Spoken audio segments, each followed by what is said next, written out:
If the goal is hypertrophy and you want to do 2 a days, how would you structure it? How would you do it? So with hypertrophy, 2 a day training, to me, it should be done in the accumulation phases. So that like the goal, the nature of the accumulation phase is to generate or accumulate volume. So it just makes sense to do 2 a days in that phase.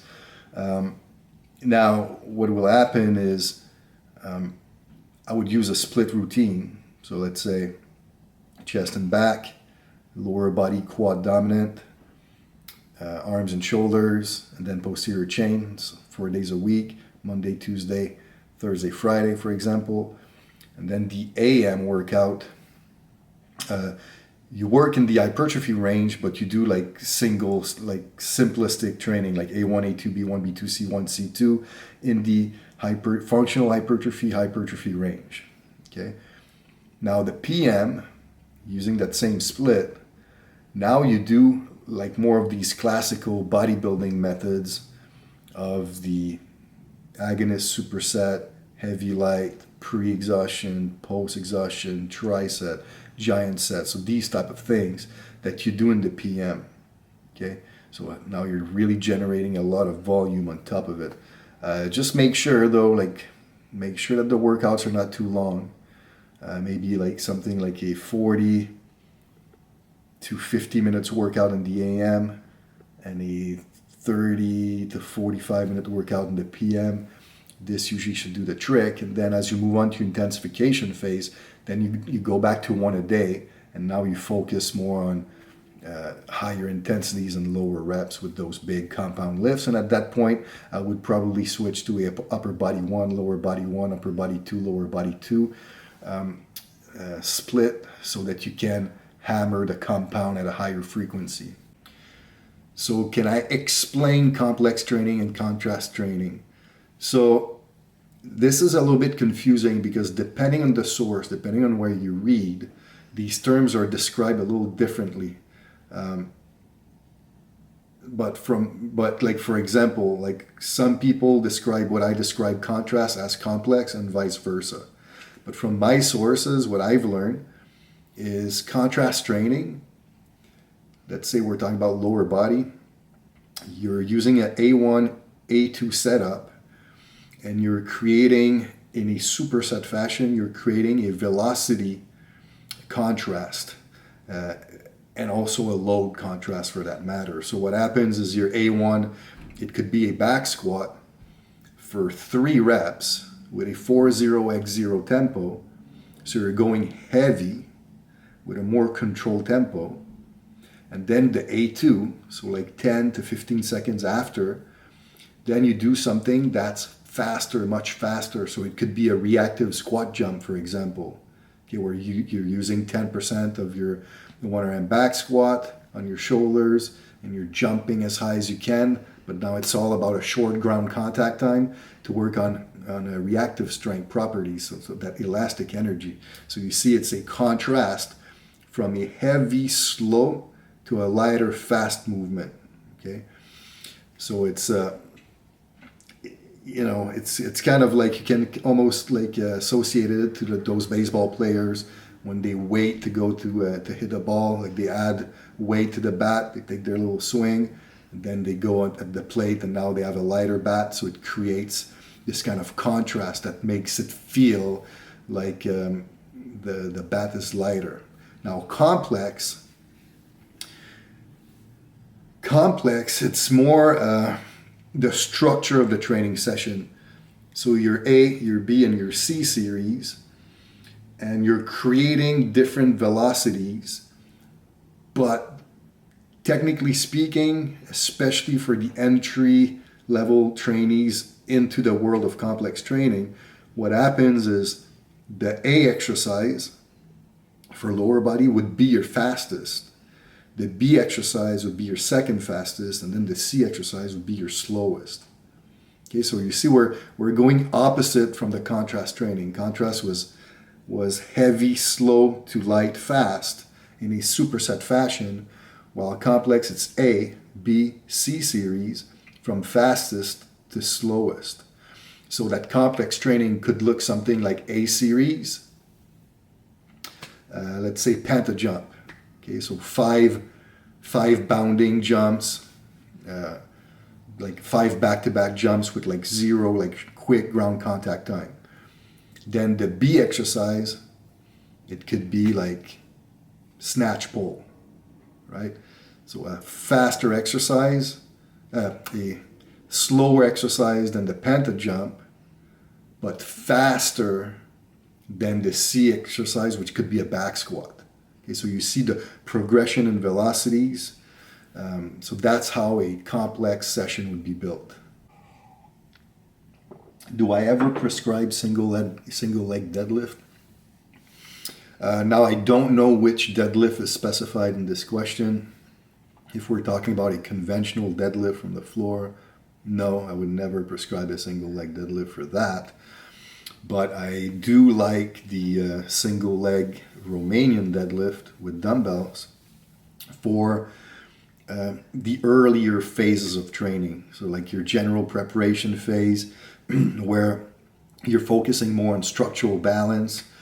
You know, like if people have just like lack of stability, poor foot balance, you know, you could do that Romanian deadlift single leg barefoot to get the muscles of the feet to work, to help generate more requirement or need for balance as you're working your hip extensor. So I like it for that. It does fire the glute to a much greater extent because of all that balancing on that single leg that needs to be done.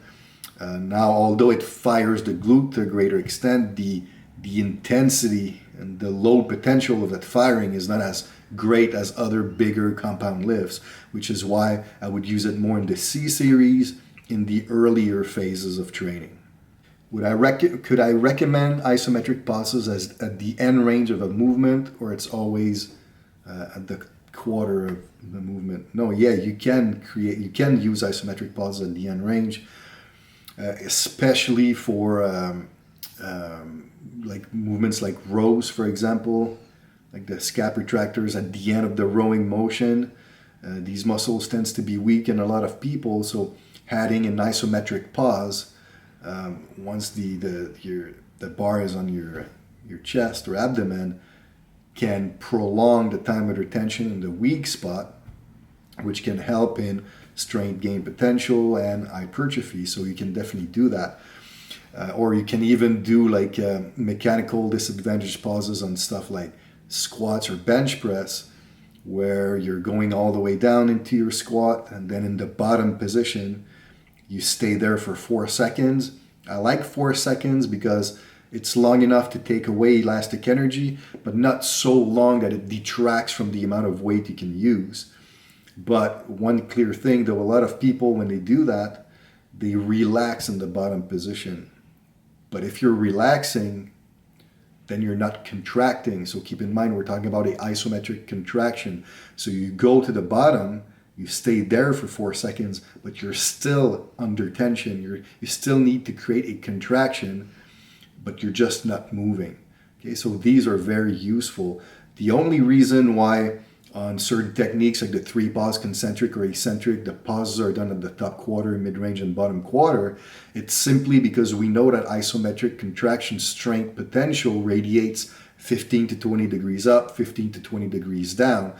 So if you're pausing at the quarter, midpoint, bottom quarter, the radiation up and down makes it so that the strength is gained through the entire range of motion instead of just doing it on top where the radiation would only go down. Okay, so that's why I talk about top quarter, mid-range, bottom quarter sometimes, but you can definitely do pauses at the end range of both concentric or eccentric. So thick grip implements help develop grip strength with pulling exercises, but how do they help with pressing exercises? So this statement is true. On pressing exercises, using thick grip implements won't necessarily develop grip strength because there's the bar is basically just resting in your hands. Like your hands are not necessarily doing the work that they're doing when you're holding onto something thick when you're pulling. But now one advantage of using thick grip for pressing though is it changes the motor unit recruitment. So it changes the the motor units within the muscles that are used. So it creates a different stimulus. So sometimes if you're always used to like a standard like powerlifting barbell, for example, and you're always doing the same always and always and always, and then you reach a point where you're plateauing a little bit with your strength, something as simple as changing to a 3-inch grip barbell, for example, we have one at Kilo, it's like a very thick one.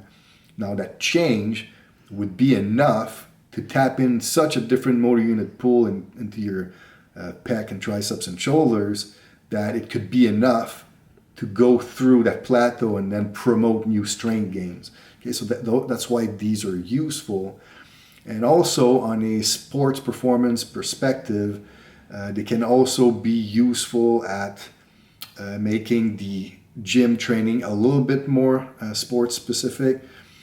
For example, if you're in a sport where you're used to push something that's thicker in diameter, well, then to use a thicker barbell would kind of carry over to that a little bit more. So those are like the little things that the thick grip implements can do for your pressing. Can I explain a broad overview of the timing of training methods?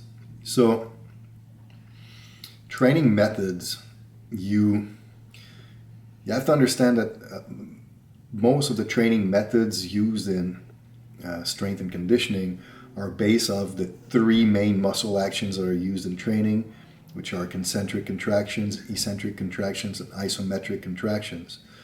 Now, in the concentric methods, you have methods as simple as the intended maximal concentric acceleration, the IMCA, which is simply to use a X in the concentric of a tempo prescription, so 40x0.